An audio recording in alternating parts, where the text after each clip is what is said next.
student, welcome to the Diva Pharma. So today we will learn about the anti-malarial drug which is used against malarial disease or malarial fever. First of all, we all learn to know about the malaria. What is malaria? Malaria is a fever which is caused by the mosquito. It is a vector-borne disease.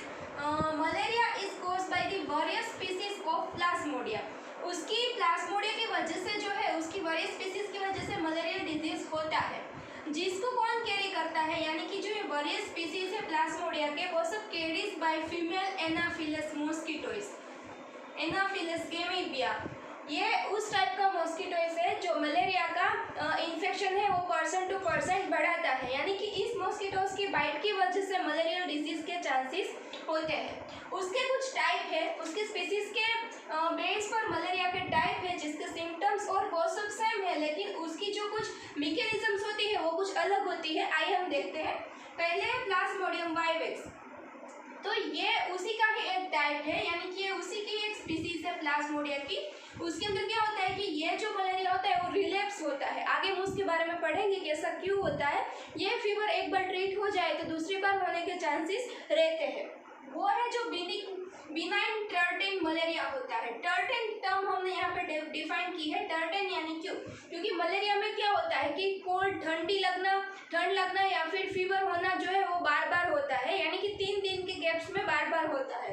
तो इधर हम देखते हैं कि individual develops pyrexia and rigors, यानी chilled और fever every 3rd day. उसको rigor और पायरेक्सिया के जो सिम्टम्स दिखते हैं वो एवरी 3rd डे रिपीट होते हैं, इसलिए इसको टर्टेन मलेरिया बोलते हैं। बात आई बिनाइन की, तो उसका क्या मतलब है कि ये लेस, यानी कि ये इतना सीवियर नहीं है, लेस सीवियर है, इसलिए इसे वो बोलते हैं। फिर दूसरा टाइप है प्लाज्मोडियम फैसिकुलम। उसमें क्या होता है कि उसके अंदर एक्सोएरिथ्रोसाइटिक फेस नहीं होता, नो एक्सोएरिथ्रोसाइटिक फेस। ये हम बाद में जब मलेरिया की साइकिल देखेंगे तो उसके अंदर आएगा।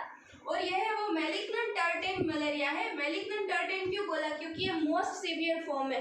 जब इस स्पीसीज की वजह से मलेरिया होता है वो मोस्ट सीवियर होता है। ज़्यादातर 50% पॉपुलेशन को प्लाज्मोडियम फैसिकुलम की वजह से ही फीवर आता है और 40% को प्लाज्मोडियम वाइवेक्स की वजह से आता है। बाकी के जो है वो इन दोनों की वजह से होता है, लेकिन ये दोनों लेस कॉमन है, यानी प्लाज्मोडियम ओवल और प्लाज्मोडियम मलेरिया है।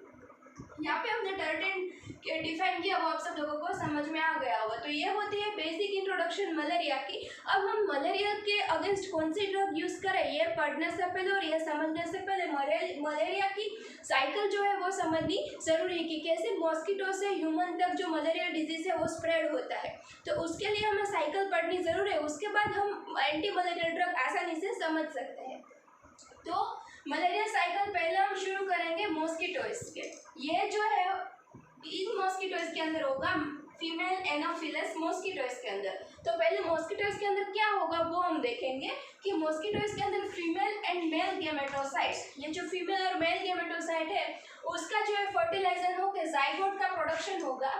वो जाइगोट फर्दर डेवलप होकर ओसिस्ट बनाएगा और वो ओसिस्ट जब रप्चर होगा, वो मॉस्किटोइस के स्टमक के अंदर जब रप्चर होगा तो उसमें से जो है स्पोरोजोइट सीक्रेट होंगे और जो स्पोरोजोइट सीक्रेट होंगे वो migrate to salivary gland of mosquitoes. वो मॉस्किटोइस की सैलिवरी ग्लैंड तक माइग्रेट करेंगे, यानी कि जो स्पोरोजोइट्स है मॉस्किटोइस के सैलिवरी ग्लैंड में कलेक्ट होते हैं।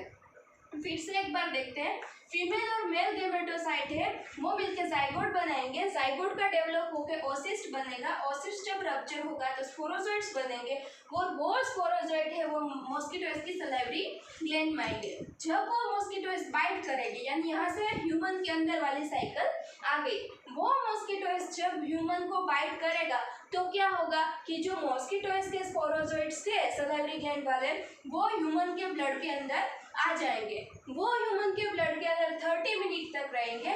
After 30 minute they all will enter into liver. वो सारे स्पोरोजोइट है वो लीवर को, यानी कि हिपेटिक के सेल को वो है इन्वेड करेंगे, उसको इन्फेक्शनियस करेंगे, लीवर में चले जाएंगे। लीवर के कौन से सेल को? तो पेरेन्काइमल सेल्स ऑफ लीवर वो इन्फेक्ट हो गए स्पोरोजोइट से, वो क्या बनाएंगे? टिश्यू स्किजोन्स बनाएंगे और उसको क्या बोलते हैं? प्रीरिथ्रोसाइटिक फेस बोलते हैं। प्रीरिथ्रोसाइटिक क्यों? क्योंकि अभी तक वो जो स्पोरोजोइट्स आए हैं उसने रेड ब्लड सेल यानी कि इरिथ्रोसाइटिक को डैमेज नहीं किया है, उसको इन्फेक्ट नहीं किया है, उसके अंदर एंटर नहीं हुआ है, इसलिए इस फेस को बोलेंगे प्री इरिथ्रोसाइटिक फेस। जो है 10 to 14 डेज तक चलता है और जब तक ये प्री इरिथ्रोसाइटिक फेज है तब तक मलेरिया के कोई सिम्टम्स नहीं दिखेंगे, यानी पर्सन बिल्कुल हेल्दी होगा। फिर ये जो प्री इरिथ्रोसाइटिक फेज के मॉस्किटोइस है फिर ये जो प्री इरिथ्रोसाइट के अंदर स्पोरोजोइट्स है जिसने स्कीजोइड्स बनाए हैं वो आगे जाके आरबीसी यानी कि इरिथ्रोसाइट्स के अंदर एंटर होंगे। तो प्री इरिथ्रोसाइटिक फेज है उसके अंदर रहे हुए टिश्यू स्कीजोइड्स जो होते हैं वो मेरोजोइट्स के रूप में रिलीज होते हैं और जो मेरोजोइट्स होते हैं वो इरिथ्रोसाइट्स के इन्वेड करते हैं, इरिथ्रोसाइट्स के अंदर वो एंटर होते हैं और उसको इन्फेक्ट करते हैं। फिर क्या होता है कि जो इरिथ्रोसाइट्स होता है वो रप्चर होता है। जब इरिथ्रोसाइट्स रप्चर होता है तो उसमें से मेल और फीमेल गेमेटोसाइट्स रिलीज होते हैं और फर्दर मेरोजोइट्स रिलीज होते हैं और वो फर्दर मेरोजोइट्स है वो फर्दर अदर इरिथ्रोसाइट्स को इन्फेक्ट करेंगे। ऐसे ही वो साइकिल चलती रहेगी, उसको बोलते हैं इरिथ्रोसाइटिक साइकिल। और उस इरिथ्रोसाइटिक साइकिल के दरमियान ही जो मलेरिया के सिम्टम्स है वो दिखाई देते हैं। ओके, तो जो इन्वेड इरिथ्रोसाइट करते हैं उसको ट्रोफोजोइट्स भी बोलते हैं, वो असेक्सुअल होते हैं। उसके रप्चर होने के बाद उसमें से मेल और फीमेल गेमेटोसाइट सीक्रेट होते हैं और ये सब क्या ह्यूमन के अंदर चल रहा था, यहाँ से वो सब कुछ है। वैसे ह्यूमन के ब्लड के अंदर क्या आ गया, मेल और फीमेल गेमेटोसाइट आ गए। अब जब उसको कोई अदर मॉस्किटोस बाइट करेगा तो उसके अंदर फीमेल और मेल गेमेटोसाइट है वो चले जाएंगे और उसके अंदर यहाँ से फिर से साइकिल शुरू हो जाएगी। अब क्या होता है कि जो पैरासाइट होते हैं वो एरिथ्रोसाइट्स को कैसे हार्म करते हैं, तो वो क्या करता है उसके पूरे स्ट्रक्चर्स को रिमोट करता है। उसके अंदर वो है उसके कुछ मेटाबोलाइट सीक्रेट्स करता है, मोस्ट हीमोग्लोबिन को वो एज ए फूड यूज करता है, वो हीम होता है, टॉक्सिक मटेरियल होता है और ऐसा कुछ कॉम्प्लेक्स बनाता है।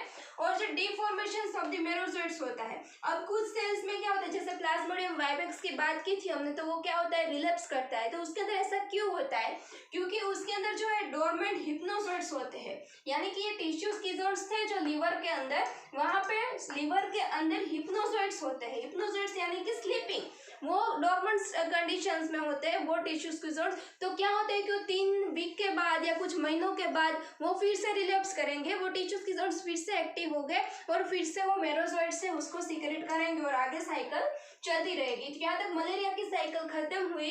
इसके बाद हम जब मलेरिया का लेक्चर खत्म होगा तो उसके बाद हम मलेरिया के कुछ एमसीक्यूज भी सॉल्व करेंगे। उसके अलावा भी अगर आपको कोई डाउट है तो आप कमेंट्स में बता सकते हैं।